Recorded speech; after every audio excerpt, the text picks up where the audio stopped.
हाँ जी, अब हमारा नेक्स्ट टॉपिक है। हमने होलसेल ट्रेड के कल आपको सारे हमने बेनिफिट्स किए। होलसेल ट्रेड क्यों ज़रूरी है और जो है वो मैन्युफैक्चरर्स और होलसेलर्स को क्या सर्विसेज देता है। किया आपने बेटा, समझ में आ गया वो टॉपिक सारा अच्छे से? मैंने आपको बताया था कि इसकी जो सर्विसेज हैं वो एक सर्विस आपके लिए एक क्वेश्चन बन सकती है, यानी कि एक सर्विस को हम एक क्वेश्चन मान सकते हैं और उसी के अकॉर्डिंगली जो है आपका क्वेश्चन फ्रेम होता है कि how he facilitates large scale production to the manufacturers, how the wholesaler facilitates uh, credit facilities to the retailers, how how the wholesaler help to improve the sale of the retailers। ठीक है, तो ये सारे जो questions हैं, एक एक जो क्वेश्चन है वो अपने आप में एक एक पॉइंट है, या ये चीज़ें आपको केस स्टडी के रूप में भी दी जाती हैं। तो बेटा आपने इस चीज़ को अच्छे से समझना है। तो व्हाट इज़ रिटेल ट्रेड? जैसा आपको स्क्रीन पर दिखाई दे रहा है कि that branch of business which is devoted to the sale of goods and services to the ultimate consumers for their personal and non business use. Business की वो branch या ट्रेडिंग की वो ब्रांच, बेटा आप लोग ना लेट तक, हाँ जी, that branch of business which is devoted to the sale of goods and services to the ultimate consumer for their personal and non business use is called retail trade. The retailer normally buy goods in large quantities from the wholesaler and sell them in small quantities to the ultimate consumer। ठीक है, जो है retailers क्या करते हैं, large quantity में सामान खरीदते हैं और अल्टीमेट कंज्यूमर को सेल करते हैं। The retailer represents the final stage in the distribution channel, कि जो गुड्स का डिस्ट्रीब्यूशन का जो पूरा एक चैनल है उसमें जो रिटेलर्स हैं वो फाइनल स्टेज है। यहाँ मतलब कि रिटेलर की जो सर्विस ऐड करने की जो स्टेज है वो रिटेलर की स्टेज जो है फाइनल स्टेज है। इसके बाद जो है गुड्स जो है अल्टीमेट कंज्यूमर तक पहुँच जाते हैं। और जो है जो अल्टीमेट कंज्यूमर का मतलब क्या है कि the person who purchase it for self consumption और to others for others without charging any price. ठीक है, अगर कोई व्यक्ति गुड्स को रीसेल करने के पर्पज़ से ख़रीदता है तो वो उस चेन का एक नेक्स्ट पर्सन ही होता है जब तक वो फाइनल कंज्यूमर के हाथ में सामान ना पहुंचे। तो रिटेल ट्रेड के आपको पता ही है कि कई तरीके हैं आजकल, तो जैसे ऑनलाइन ट्रेड चल रहा है, ऑफलाइन ट्रेड चल रहा है। तो रिटेल ट्रेड के कई तरीके हो सकते हैं। तो देखो, जैसे ऑनलाइन आजकल बहुत ज़्यादा आपको पता ही है ऑनलाइन सेल चल रही है। बेटा समझ में आ रही है चीज़ क्या होती है ऑनलाइन? ई शॉपिंग। 12th क्लास आवाज़ 11th क्लास आवाज़ आ रही है? Yes ma'am. हाँ जी। आजकल इसके कुछ एग्जांपल्स, बेटा ये वाला चैप्टर ऐसा चैप्टर है जो सिर्फ मैं आपको पढ़ा रही हूँ, लेकिन आप मुझे बहुत ज़्यादा इसके एग्जांपल्स दे सकते हैं। ऑनलाइन थ्रू वेबसाइट और mobile app, social media etcetera. क्या मतलब हुआ इसका? जैसे अमेज़न, फ्लिपकार्ट मैम, जो ऑनलाइन बिज़नेस वग़ैरह होते हैं, हाँ जैसे अमेज़न, फ्लिपकार्ट हाँ जी, से जो हाँ सामान जी। आते हैं अमेज़न, फ्लिपकार्ट और इसके अलावा और भी और बहुत बहुत सारी, सारी सबने अपनी वेबसाइट। देखो, अमेज़न और फ्लिपकार्ट एक कॉमन प्लेटफॉर्म है, एक कॉमन मार्केट है जिसमें कोई भी रिटेलर या कोई भी मैन्युफैक्चरर डायरेक्टली अपना सामान वेबसाइट के थ्रू कस्टमर्स तक पहुंचा सकता है। ठीक है, इसके अलावा ये तो कॉमन प्लेटफॉर्म है, और इसके अलावा सभी मैन्युफैक्चरर्स डायरेक्टली भी अपनी वेबसाइट बना लेते हैं। वो डायरेक्ट टू कंज्यूमर होता है। और जब अमेज़न या किसी मार्केट रिटेलर के थ्रू जब सामान बेचते हैं तो वो रिटेल ट्रेड में आता है। ठीक है, मोबाइल ऐप्स बनी हुई हैं सबकी, ज़्यादातर लोग मोबाइल ऐप भी बनाते हैं। ये सोशल मीडिया के थ्रू सेल का क्या मतलब है? सोशल मीडिया के से थ्रू भी जो है आजकल सेल हो रही है। रिटेल ट्रेड मतलब कंज्यूमर तक सामान पहुंच रहा है। वो कैसे?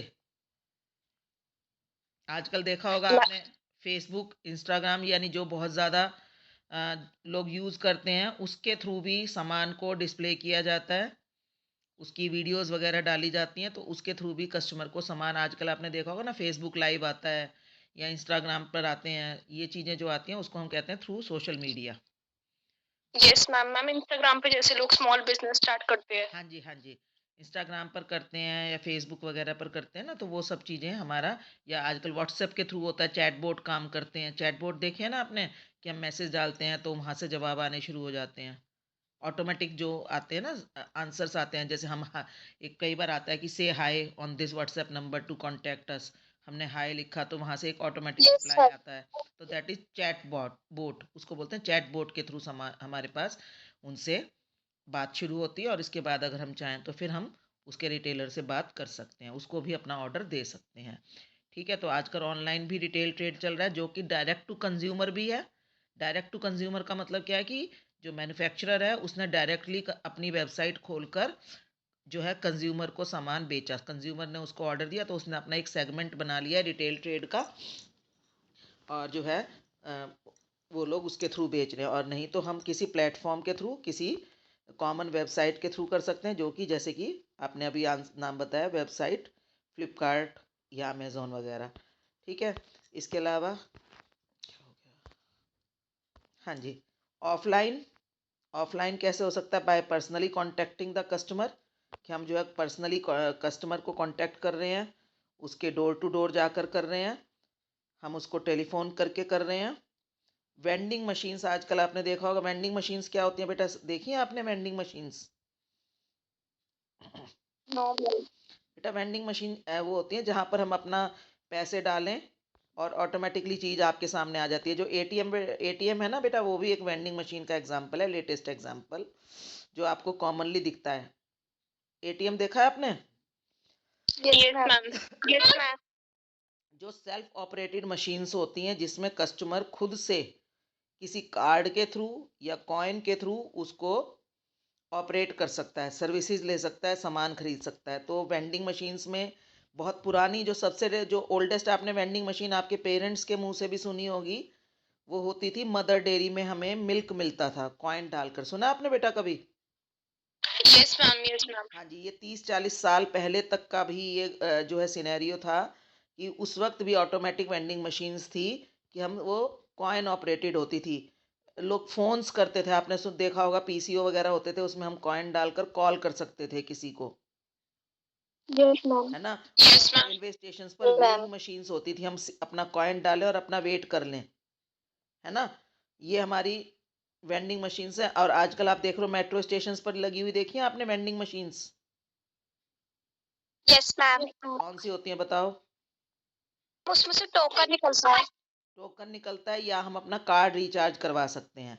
मतलब कि वेंडिंग मशीन्स वो होती हैं जहाँ पर जो हमें सर्विस प्रोवाइडर है वो उसको रिप्लेस कर देती हैं, यानी मशीन हमें सर्विस प्रोवाइडर प्रोवाइड डायरेक्टली करती है। मतलब कस्टमर खुद अपने आप जो भी, जिस तरह से ये तो सर्विसेज का हो गया, इस तरह से वेंडिंग मशीन्स के थ्रू जो है ये कोल्ड ड्रिंक्स वगैरह भी मिलती हैं इंडिया में, आपने देखा होगा ऑटोमेटिक कोल्ड कोल्ड ड्रिंक्स की वेंडिंग मशीन्स होती हैं। और इवन जो है चॉकलेट्स, जो हमारी पैक्ड आइटम्स हैं, वो भी जो है वेंडिंग मशीन्स के थ्रू आती हैं। सॉफ्टीज बनती हैं, आपने अगर आइसक्रीम्स खाई हो तो ये सब चीज़ें वेंडिंग मशीन्स के थ्रू भी रिटेल ट्रेड होता है, देखो। और इसके अलावा सेल्फ सर्विस, सेल्फ सर्विस के आपने, जैसे आपने ये मॉल्स वगैरह में देखा है, सेल्फ सर्विस काउंटर्स होते हैं। आप अपने आप सारा सामान बास्केट्स में फिल कीजिए और फिर एक पर्टिकुलर काउंटर पर जाकर आप जो है सामान दे दीजिए, यानी कि आपको सारा सामान डिस्प्ले पर है। कोई दिखाने वाला सेल्समैन, आपको गाइड करने के लिए सेल्समैन हो सकते हैं, बट आप कोई भी जो प्रोडक्ट अपनी चॉइस का है, अपनी चॉइस से शेल्फ से उठाकर अपना यूज़ कर सकते हो। और handled by salesman at counter, या शॉप में जाकर आप किसी सेल्समैन की हेल्प से सामान देख सकते हो। तो ये सारे तरीके हैं कि जो हम गुड्स को सेल मतलब कर सकते हैं। ठीक है, रिटेलर जो है सेल, गुड्स की सेल इस तरह से कोई भी मेथड अपनाकर, या कॉम्बिनेशन ऑफ मेथड्स भी होता है कि एक ये वाला मेथड भी है, ये भी है, ये भी है, तो वो इस तरह से सेल करता है। अब देखो जैसे मैन्युफैक्चरर की सर्विसेज हैं, ऐसे रिटेलर्स की सर्विसेज भी बहुत इंपॉर्टेंट हैं। तो रिटेलर्स आर इम्पॉर्टेंट लिंक, बेटा ये थोड़ा सा टाइपिंग मिस्टेक है, link between the producers and final consumers in the distribution of product and services. ठीक है, ये भी they provide useful services to the consumers, ये कंज्यूमर्स को बहुत तरह की सर्विसेज देते हैं, होलसेलर्स को भी देते हैं और मैन्युफैक्चरर्स को भी देते हैं। और इनको भी हम अवॉइड नहीं कर सकते। रिटेलर्स फाइनल कंज्यूमर तक पहुंचने का जो है, रिटेलर एक इम्पॉर्टेंट तरीका है, जिसको चाहे कितना भी ऑनलाइन बिजनेस आ जाए, हम ऑनलाइन बिजनेस के थ्रू तो हम जो है रिटेल कर सकते हैं या ऑफलाइन बिजनेस के थ्रू, पर लेकिन हम रिटेलर को कभी भी अवॉइड नहीं कर सकते। ये अपनी सर्विसेज प्रोवाइड करते हैं और उसके बदले में ये लोग भी अपनी कॉस्ट ऑफ सर्विस एंड अपना जो प्रॉफिट मार्जिन है उसको प्रोडक्ट की प्राइस में ऐड करते हैं। ठीक है ना, अपनी जो सर्विसेज दे रहे हैं उसकी जो वैल्यू ये अपने प्रोडक्ट की प्राइस में ऐड करते हैं। ठीक है, तो अब हम वन बाय वन रिटेलर्स जो हैं, होलसेलर्स एंड मैन्युफैक्चरर्स को कैसे सर्व करते हैं, क्या उनके लिए बेनिफिशियल है और कंज्यूमर्स के लिए कैसे बेनिफिशियल हैं, ये वाले पॉइंट हम वन बाय वन करेंगे। ठीक है, तो जैसे पहला पॉइंट है कि ये होलसेलर को कैसे हेल्प कर रहे हैं या मैन्युफैक्चरर को कैसे हेल्प कर रहे हैं, कि ये they help in distribution of goods. बेटा अब आप खुद बताओ ये कैसे हेल्प करते होंगे, डिस्ट्रीब्यूशन ऑफ गुड्स को डिस्ट्रीब्यूट करने में कैसे हेल्प करते हैं। मैम क्योंकि अगर मैन्युफैक्चरिंग ने कोई मैन्युफैक्चरिंग करी है या होलसेलर्स के पास अगर कोई भी सामान पड़ा है, तो जब तक रिटेलर्स खरीद के और कंज्यूमर्स तक नहीं पहुंचाएंगे तब तक तो वो जो उनका जो भी सामान है वो सारा तो वेस्ट हो जाएगा अगर रिटेलर्स होंगे ही नहीं तो। हाँ जी, क्योंकि वेस्ट वो हो सारा सामान तो फिर कंज्यूम ही नहीं होगा, अगर वो कंज्यूम होगा तो वो आगे और ज्यादा प्रोडक्शन कर ही नहीं पाएंगे। हाँ जी, जैसे रिटेलर्स क्योंकि बहुत बड़े एरिया में इस रिटेलर्स कहाँ होते हैं, वो बिल्कुल कंज्यूमर के नियर होते हैं, है ना। होलसेलर्स जो है सामान, अब उनके पास इतना सारा सामान होता है होलसेलर्स के पास, वो हर जगह अपना स्टोर नहीं खोल सकते, है ना। वो they can not reach near to the consumer. तो कंज्यूमर को उन तक पहुंचने में बहुत एफर्ट्स करने पड़ेंगे, टाइम लगेगा, है ना। और फिर कंज्यूमर उनसे को जब इतने एफर्ट्स करके टाइम लगाकर आप होलसेलर और मैन्युफैक्चरर तक पहुंचोगे, तो नेचुरल बात है, जैसे आप लोग कई बार सदर जाते हो कोई सामान लेने, सपोज आपको क्लिप्स लेने हैं। एक तो तरीका है क्लिप आप अपने मार्केट से ले लो, तो क्या होगा, आप बताओ, अगर आप क्लिप मार्केट से मैम लेते हो महंगी मिलेगी या थोड़ी सदर सी। बाजार जाकर आप क्लिप खरीदते हो, दोनों में क्या डिफरेंस आपको नजर आता है। मैम मार्केट में थोड़ी महंगी मिलती है और सदर बाजार में जाओ तो सस्ती मिल जाती हैं। अच्छा चलो, ये तो बेनिफिट हो गया। नुकसान क्या होता है इसके, इससे आपको नुकसान भी तो होता होगा कुछ। मैम उसके लिए यस मैम एक सामान के लिए दूर जाना पड़ता है। ठीक है, दूर जाना पड़ता है, और मैम कभी कभी बल्क में सामान लेते हैं तो उसमें सामान थोड़ा खराब भी हो जाता है। ख़राब भी हो जाता है। चलो ये भी चलो एक प्रॉब्लम है, और बताओ। मैम वहाँ पे सामान सिर्फ क्वालिटी भी डिफरेंट होती है।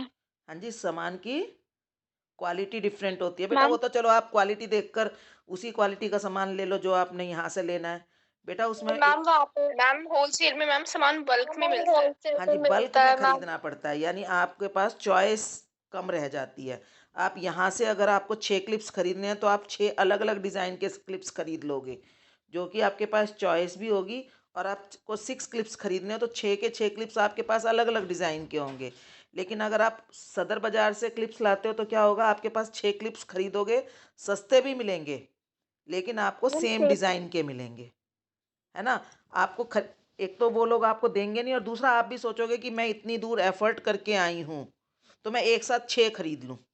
तो एक तरह से आपको ज़्यादा फाइनेंस नहीं लगाना पड़ेगा। चलो क्लिप्स मान लो सस्ती चीज़ है, सपोज कोई और बड़ी चीज़ आप लेने जाते हो, कोई कपड़ा लेने जाते हो, तो आप मान लो चांदनी चौक गए साड़ी खरीदने या अपनी ड्रेस खरीदने, तो आप सोचोगे इतनी दूर आई हूँ तो मैं एक की बजाय 3 या 4 या 6 साड़ी एक साथ ले जाऊँ या ड्रेस एक साथ ले जाऊँ। तो इससे क्या आपकी जो, अगर इस तरह से सोचो एक प्रोडक्ट की बजाय सब चीज़ें आप ऐसे खरीदोगे तो क्या होगा, आपके पास तो फाइनेंस की कमी हो जाएगी। आपको घर में रखने की, उतनी चीज़ें लाकर घर में रखने की प्रॉब्लम हो जाएगी। और आपने रख भी ली मान लो, तो आप उसको बहुत लंबे समय तक यूज़ करते रहोगे, तो या तो वो आउट ऑफ फैशन हो जाएगी। आप सपोज़ खाने पीने की चीज़ है तो वो ख़राब हो जाएगी, है कि नहीं। आपने मान लो दाल खरीदी, अपने नियर बाय रिटेलर से खरीदी, तो आपने अपनी क्वांटिटी रिक्वायरमेंट के अकॉर्डिंग खरीद ली। लेकिन अगर आप वही दाल लेने के लिए सपोज़ आप जो होलसेल मार्केट है, सपोज़ खारी बावरी जाते हो, तो आप क्या करोगे, इतनी दूर आए हैं, इतना पैसा लगाकर टाइम लगाकर आए हैं, रोज़ रोज़ नहीं आ सकते, तो आप क्या करोगे, वही दाल जो है ज़्यादा क्वांटिटी में ख़रीद लोगे, तो आपको एकदम से उतना पैसा लगाना पड़ेगा ज़्यादा, है ना।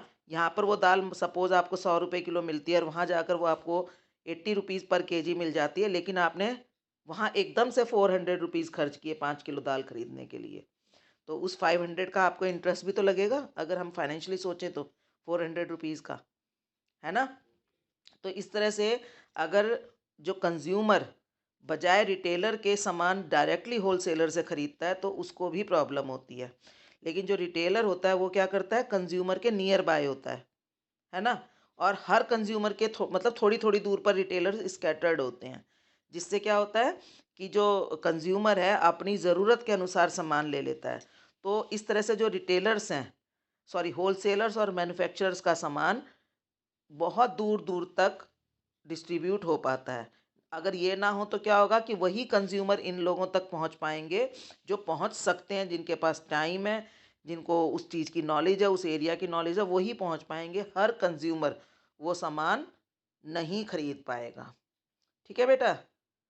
आज जब ऑनलाइन शॉपिंग हो रही है, इतनी रिटेलर वेबसाइट हो रही है, तो आप देखोगे किसी भी टेक्नोलॉजी का सामान आपको थ्रू आउट इंडिया कहीं पर भी किसी भी कॉर्नर में वो सामान मिल जाएगा, क्योंकि रिटेलर उन गुड्स को वहाँ तक डिस्ट्रीब्यूट करवा रहा है। लेकिन पहले जब रिटेलर वहाँ तक नहीं सामान पहुँचा पाता था तो वो लोग उस सामान को नहीं खरीद पाते थे, वो नहीं देख पाते थे। ठीक है बेटा। तो ये बहुत ही इंपॉर्टेंट सर्विस है कि by providing help in the distribution of their products by making these available near to the place of the final consumer। ठीक है ना। वो फाइनल कंज्यूमर के नियर बाय एरिया में ये शॉप खोल लेते हैं। तो जिससे क्या होता है कि इनका जो होलसेलर और मैन्युफैक्चरर का सामान है वो बहुत ज़्यादा लोगों तक पहुंच पाता है। तो इससे क्या है, it adds place utility to the product. ठीक है, यूटिलिटी मतलब उपयोगिता।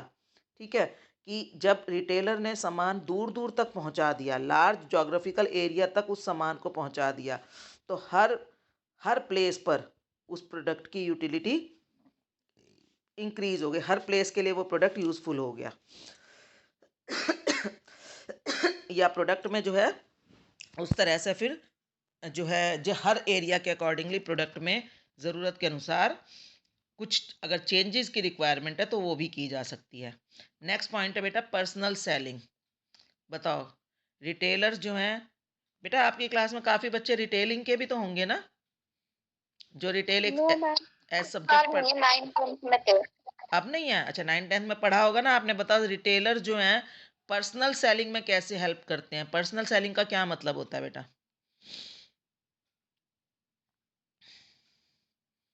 बता सकते हो। मैम हाँ जी।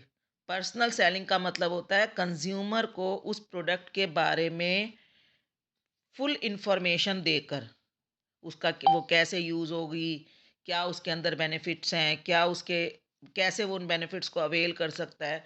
लाइक इस तरह की जो सारी उसको एक तरह से कंज्यूमर को पूरी तरह से नॉलेजेबल बनाकर उसके मन में उस प्रोडक्ट के प्रति, उस प्रोडक्ट की तरफ जो है अपनी डिज़ायर क्रिएट करना, मतलब आफ्टर मैम पर्सनल। कंज्यूमर को मैम कंज्यूमर को कन्विंस कर कर फिर उसे बेचना। हाँ जी, उसको कन्विंस करना, मतलब कि कंज्यूमर को वो प्रोडक्ट कंज्यूमर वॉलंटरीली खरीदने के लिए तैयार हो जाता है, तो उसको हम कहते हैं पर्सनल सेलिंग। तो some amount of personal selling effort is necessary for selling consumer goods. खासतौर पर जो ड्यूरेबल आइटम्स हैं या जो खाने पीने की आइटम्स हैं, ठीक है, उनको कंज्यूमर्स जो है हमेशा किसी रिकमेंडेशन पर खरीदना चाहता है ना।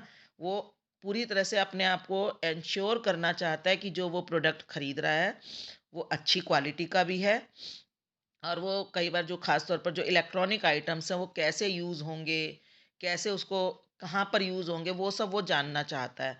तो जो रिटेलर है वो हेल्प करता है कंज्यूमर को प्रोडक्ट को चूज़ करने में।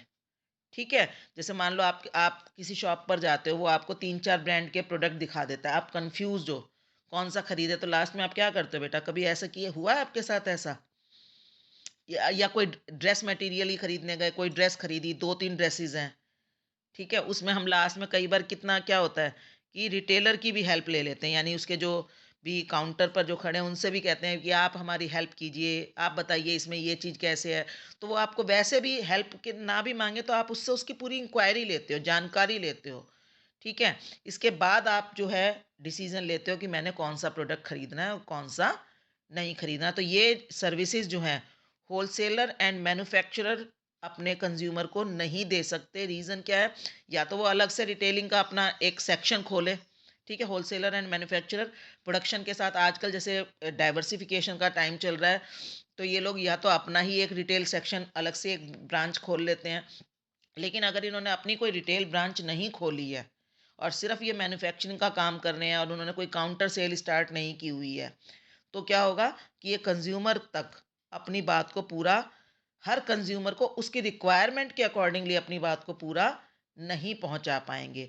क्या होगा, कई बार वो लोग कॉमन वीडियोस भी बना कर दे देते हैं, कई बार आजकल हम देखते हैं, लेकिन हर कंज्यूमर की जो पर्सनल रिक्वायरमेंट है, इंडिविजुअल रिक्वायरमेंट है, इंडिविजुअल जो उसके डाउट्स हैं या कंफ्यूजन है, वो जो है एक रिटेलर ही पूरा कर सकता है। ठीक है बेटा, पर्सनल सेलिंग हो गया। और नेक्स्ट क्या होगा, कैसे करता है, देखो पर्सनल सेलिंग में वो कैसे हेल्प करता है, बाय डेमोन्स्ट्रेशन, प्रोडक्ट को डेमोन्स्ट्रेट करता है। बेटा थोड़ी स्पेलिंग मिस्टेक है, डेमोन्स्ट्रेशन वर्ड है ये।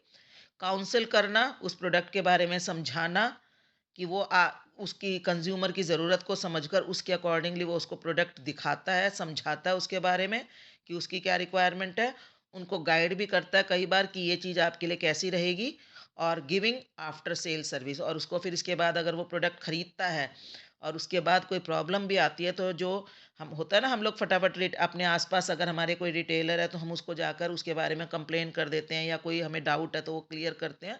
तो वो सारी चीज़ें भी वो रिटेलर उसको गाइड करता है कि कैसे उसको वो सॉल्व की जाए।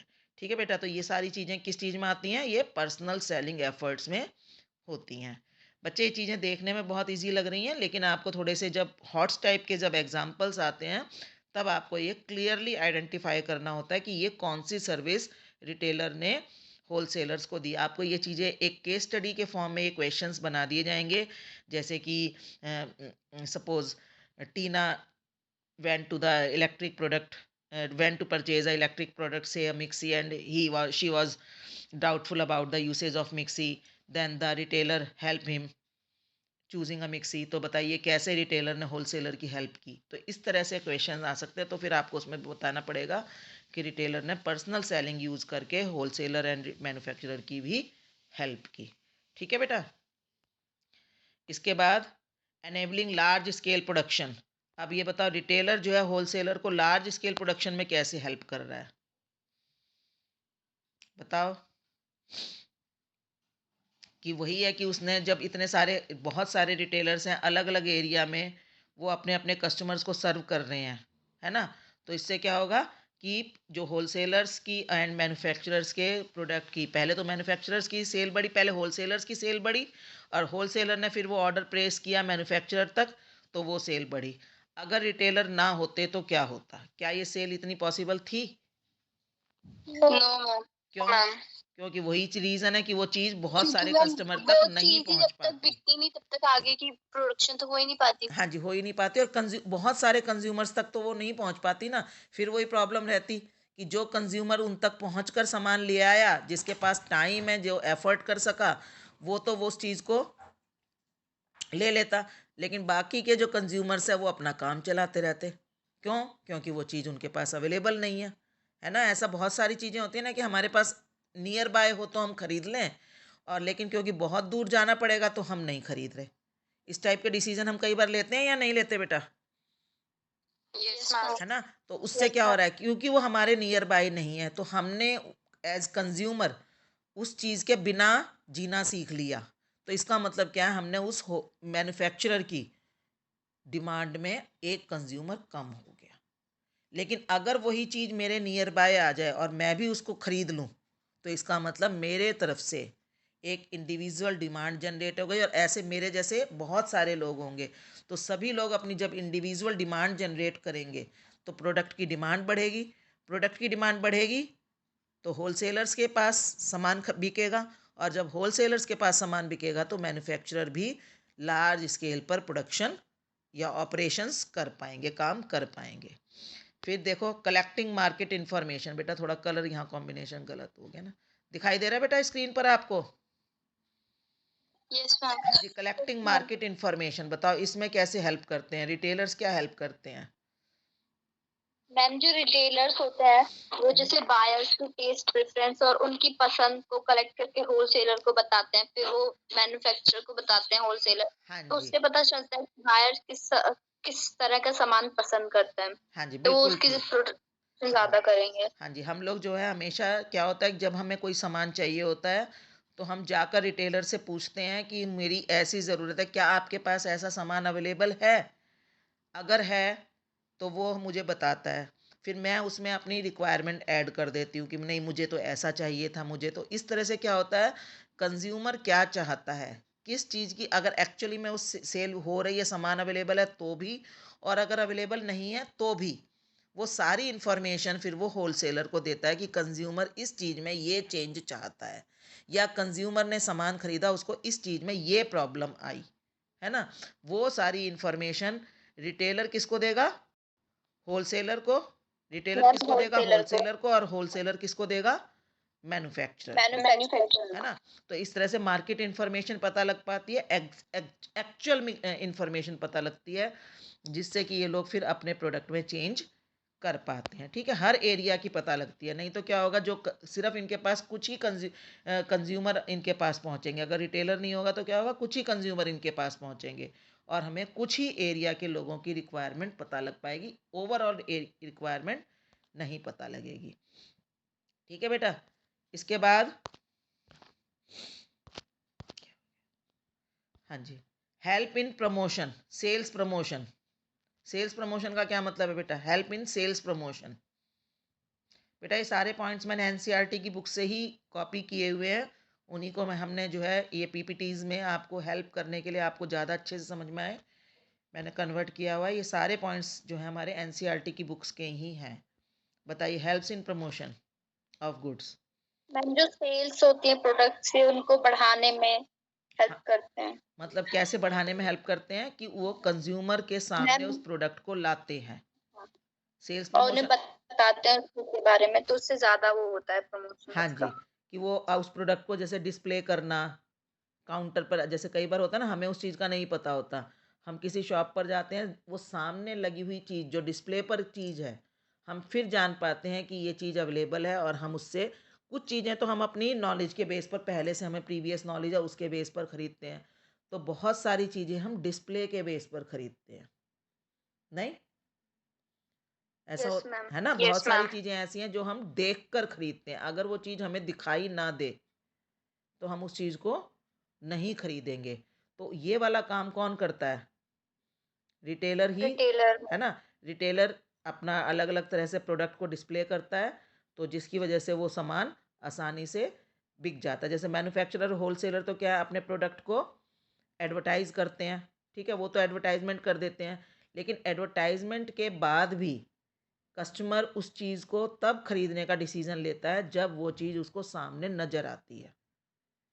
अगर नज़र ही नहीं आएगी एक चीज़ की, सपोज एडवर्टाइजमेंट आ रही है, ठीक है, ब्रांड आपके दिमाग में है कि अच्छा ये चीज़ मुझे खरीदनी है, but now it should be available also. अब मान लो वो किसी शॉप, वो अवेलेबल आपके नियर बाय होगी तभी खरीदोगे, इसके बाद नियर बाय भी होगी तो वो रिटेलर जब तक उसको डिस्प्ले नहीं करेगा, आपको कैसे पता लगेगा ये कि ये चीज़ किस रिटेलर के पास है या नहीं है। कई बार तो हम पहले घर से डिसीजन लाकर ले जाकर खुद से इंक्वायरी करते हैं, और कई बार, बहुत सी बार ऐसा होता है कि हम प्रोडक्ट को जो है देख कर खरीदते हैं। ऐसे ही मान लो वो कोई कूपन्स, फ्री गिफ्ट स्कीम चला रहे हैं, मान लो मैन्युफैक्चरर रिटेलर ने कोई, होलसेलर ने कोई ऐसी कोई स्कीम चलाई, तो ये स्कीम एग्जीक्यूट कैसे होगी, थ्रू द रिटेलर्स। तो इस तरह के अलग अलग चीज़ें करते हैं, तो रिटेलर जो हैं कंज्यूमर को इन एक्टिविटीज़ में पार्टिसिपेट करने में भी हेल्प करते हैं, कि वो कूपन, सो आपने कूपन निकला, कोई फ्री गिफ्ट निकला, तो वो रिटेलर के थ्रू ही सामान कंज्यूमर तक वो पहुंच पाती हैं चीज़ें। ठीक है, तो इस तरह से हमने देखा कि रिटेलर जो है होलसेलर के लिए बहुत हेल्पफुल है। अब जो चीज़ें वो रिटेलर होलसेलर के लिए अगर हेल्पफुल है, तो वो कंज्यूमर के लिए भी हेल्पफुल है ना। तो देखते हैं, चलिए हेल्पफुल वो कंज्यूमर के लिए कैसे हेल्पफुल है। सबसे पहला तो रेगुलर अवेलेबिलिटी ऑफ प्रोडक्ट, ये वाला पॉइंट बताओ क्या हो सकता है। कि मैम अगर टेलर्स हैं तो ही कंज्यूमर अपनी जो रेगुलर रिक्वायरमेंट्स हैं उनको रेगुलर बेसिस पे पूरा कर सकते हैं। हाँ जी। अगर टेलर्स नहीं होंगे हाँ तो वो मतलब अपने डेली रिक्वायरमेंट्स को पूरा नहीं कर पाएंगे, क्योंकि उन्हें सामान लेने में बहुत ज्यादा टाइम हाँ जी। चाहिए होगा और बहुत ज्यादा एफर्ट्स भी चाहिए होंगे। हाँ और अगर जी। रिटेलर्स हैं तो वो डेली बेसिस पे अपना जो कंजप्शन कर सकते हैं। हाँ जी, वो उनको वो सामान उनको उनकी रिक्वायरमेंट के अकॉर्डिंगली मिल सकता है। अगर रिटेलर ना हो तो क्या होगा, कंज्यूमर तो सामान खरीदता ही रह जाएगा, तो वो अर्निंग कब करेगा, है ना। तो उसको उसके लिए इक्वल एफर्ट हो जाएगा सामान खरीदना भी। तो वो चीज़ जो है, अब इससे क्या, रेगुलर अवेलेबिलिटी, बेटा यहाँ पर रेगुलर अवेलेबिलिटी का मतलब है लगातार आपके सामने प्रोडक्ट अवेलेबल है, जब चाहो जब खरीद सकते हो। ठीक है। जैसे retailer help the consumer bye maintaining regular availability of various product produced by different manufacturers. उसके पास जो है अलग अलग मैन्युफैक्चरर्स के बहुत सारे सामान होता है, जो आप जब मर्जी खरीद सकते हो। ये नहीं है कि इस वक्त प्रोडक्शन हो नहीं रहा या प्रोडक्शन कम हो रहा है, ज़्यादा हो रहा है, लेकिन आपके पास रिटेलर जो है वो सामान आपके पास हर वक्त अवेलेबल करवा पाता है। ठीक है। This enables the buyers to buy product as and when needed. जब भी आपको चाहिए, जितना चाहिए आप उतना खरीद सकते हो, है ना। अभी मैंने एग्जांपल दिया था ना। और अगर आपको डायरेक्टली खरीदना पड़ जाए तो आपके लिए भी प्रॉब्लम, क्या आपको जो है अपने बहुत ज़्यादा फंड्स भी उसके अंदर इन्वेस्ट करने पड़ेंगे, और जब चीज़ चाहिए होगी आप उस वक्त नहीं खरीद पाओगे। आपको अपनी जो नीड है, रिक्वायरमेंट है, उसको या तो पहले से प्लान करना पड़ेगा, या फिर आपको कंजम्पशन को पोस्टपोन करना पड़ेगा कि जब आएगी तब देखेंगे। ठीक है। इसके अलावा नेक्स्ट हमारा इसमें क्या है, अभी जो मैंने बताया, हमने जो उसमें किया है प्रमोशन वाले उसमें किया पर्सनल सेलिंग में, वो चीज़ अगर मैन्युफैक्चरर के लिए हेल्पफुल है तो क्या कंज्यूमर के लिए हेल्पफुल नहीं है, है ना। है। हाँ जी, हमें अपने प्रोडक्ट, कोई भी नया प्रोडक्ट आया है उसके बारे में ये कैसे बताता है, हमें नॉलेज मिलती है या नहीं मिलती रिटेलर के थ्रू।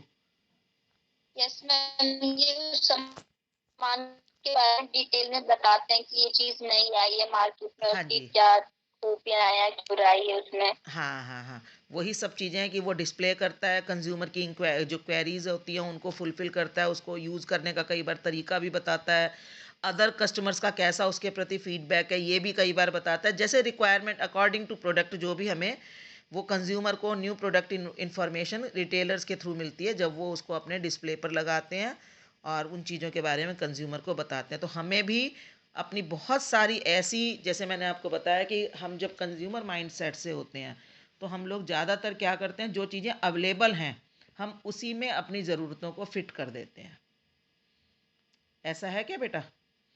हम जो पिछला चैप्टर पढ़ रहे थे एंटरप्रेन्योर डेवलपमेंट का, उसमें हमने यही बात की थी ना कि हम लोग अगर एंटरप्रेन्योर माइंडसेट के हैं तो हम प्रॉब्लम को सॉल्व करने की कोशिश करते हैं।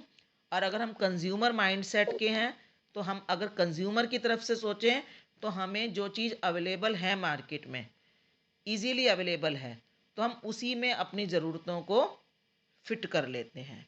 हम बहुत कम होता है कि अपनी ज़रूरतों को के अनुसार प्रोडक्ट हमें मिल पाता है या नहीं मिल पाता। हम ज़्यादातर कॉम्प्रोमाइज़ कर लेते हैं कि ठीक है जो चीज़ अवेलेबल है, हमें एग्जैक्ट अपनी रिक्वायरमेंट की चीज़ हमेशा नहीं मिल पाती।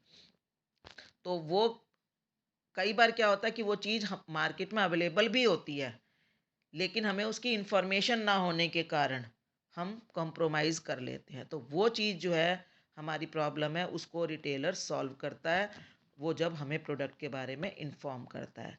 तो by arranging effective display of goods, वो जो भी नए प्रोडक्ट आए हैं उसको वो इस तरह से डिस्प्ले करता है कि कंज्यूमर को उसकी इन्फॉर्मेशन मिलती है। इसके अलावा by making their personal selling efforts, कि वही सेलिंग एफर्ट्स किए, उसने बताया उसके बारे में। और by providing information about the arrival, कि कब वो प्रोडक्ट आ रहा है, कब मिलेगा, कब लॉन्च हो रहा है, लाइक या special feature etcetera of new product to the customer. तो इस तरह से कस्टमर को डिस्प्ले से, उसके एफर्ट से और रिटेलर की सर्विसेज की तरह की थ्रू ही पता लग पाता है कि वो प्रोडक्ट मार्केट में अवेलेबल है या नहीं है। ठीक है। तो बेटा रेगुलर अवेलेबिलिटी ऑफ प्रोडक्ट क्या है कि ये आपने पॉइंट सारे हमने कर लिए हैं। ठीक है। नेक्स्ट हमारा ये सर्विसेज का टॉपिक हम आज कंप्लीट कर लेते हैं। क्या हो गया, हाँ जी, कन्वीनियंस इन बाइंग।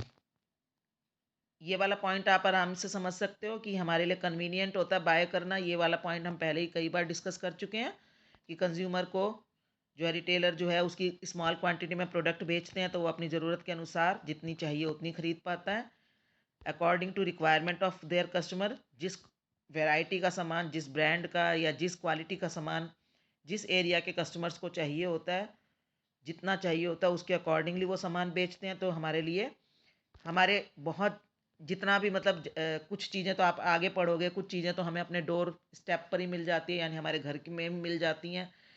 तो वो सब चीज़ें इससे क्या है कि हम लोगों के लिए बाय करना, सामान खरीदना बहुत आसान हो जाता है। और ये जो रिटेलर्स होते हैं इनकी सर्विसेज हमें लंबे समय तक मिलती है। लंबे समय तक मतलब सुबह 6 बजे से लेकर रात को 12 बजे तक। लेकिन अगर यही सामान खरीदने के लिए हमें दूर दराज के एरिया में जाना पड़े तो ये चारों प्रॉब्लम्स हमारी सॉल्व नहीं हो सकती। हमें सामान बल्क में ख़रीदना पड़ेगा।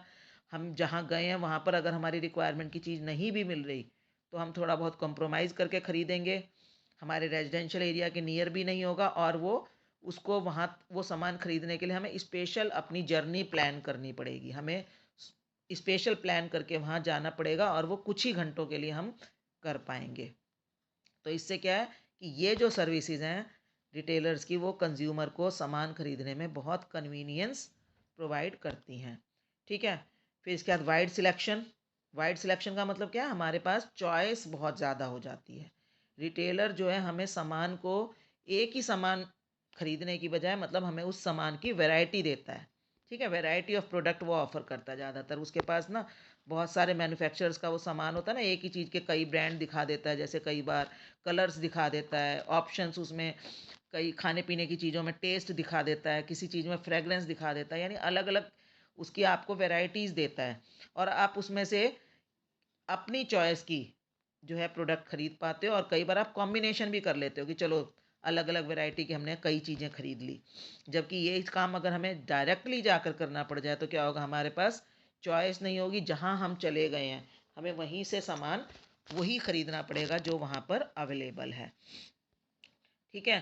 तो इस तरह से आफ्टर सेल सर्विसेज जैसे मैंने बताया कि वो होम डिलीवरी दे देता है। जैसे कई बार सामान की, कई बार वो सप्लाई ऑफ स्पेयर पार्ट्स, कोई चीज़ ख़राब हो गई है उसका बदलना है वो कर देता है। कस्टमर की कोई शिकायत है उस शिकायत को भी वो वहाँ दूर कर रहा है। आपका कोई सजेशन है, आपकी कोई रिक्वायरमेंट है, वो सारी वहाँ पूरी करने में वो हेल्प कर रहा है। तो इससे क्या बायर जो है, आप लोग जब जैसी वो रिटेलर आपको सर्विस दे रहा है उससे फिर आप रिपीट परचेज कर पाते हो, उस चीज़ को दोबारा खरीदने का डिसीजन ले पाते हो। तो repeat purchase is very important for increasing the sale of the product. तो ये चीज़ जो है कैसे पॉसिबल है, रिपीट परचेज हमेशा कंज्यूमर के एक्सपीरियंस पर डिपेंड करता है। कंज्यूमर का not only the product experience but also the experience purchased at the time of purchase. जो उसने एक्सपीरियंस परचेज करते समय जो हुआ, कैसे उसके रिटेलर ने उसको जो है सर्व किया, कैसे उसने उसको अटेंड किया, कैसे आफ्टर सेल सर्विस की, उसके ऊपर रिपीट परचेज बहुत ज़्यादा डिपेंड करती है। ठीक है। और इसके अलावा आपने देखा होगा कि हमें क्रेडिट फैसिलिटीज़ भी मिल जाती हैं। जैसे क्रेडिट कार्ड से परचेज़ करना, ईएमआई पर परचेज़ करना। और जैसे या आजकल फाइनेंसिंग का भी वो लोग अपना प्रोविज़न रखते हैं। इसके अलावा जो आपके लोकल, बहुत ही जो लोकल होते हैं वो कई बार जो है वैसे भी आपको क्रेडिट फैसिलिटीज़ दे देते हैं आपकी पर्सनल रेपुटेशन के बेस पर। तो इस तरह से हमने ये सारी सर्विसेज की हैं। तो बेटा ये आप ध्यान से सबको अच्छे से कर लेना और आपको ये हॉट केस स्टडीज़ के रूप में ये क्वेश्चंस आपके आ सकते हैं। आजकल डायरेक्ट क्वेश्चंस आने की बजाय केस स्टडी के बेस में क्वेश्चंस के रूप में क्वेश्चंस ज़्यादा आते हैं। ठीक है बेटा, चलिए आज की क्लास हम ओवर करते हैं। मैम जो लास्ट वाला चैप्टर था उसकी वर्कशीट का